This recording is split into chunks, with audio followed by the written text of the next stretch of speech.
బన్నీ అసలు ఎంత అల్లరో. బన్నీ ఇటు ఇటు ఇటు ఇటు ఇటు బన్నీ బన్నీ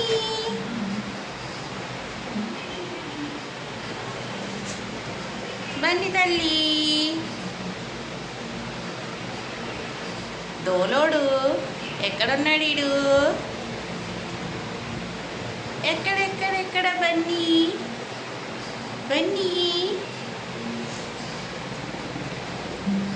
బన్నీ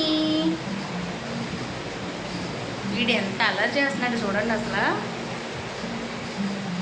రెండు మంచాల మీదకి ఎక్కేసేసి వాడు ఇష్టం వచ్చినట్టు ఆడేస్తున్నాడు. మళ్ళీ కిటికీలో చొంగని చూస్తున్నాడు. ఏయ్ బన్నీ గుడ్ నైట్ అండి అందరికీ.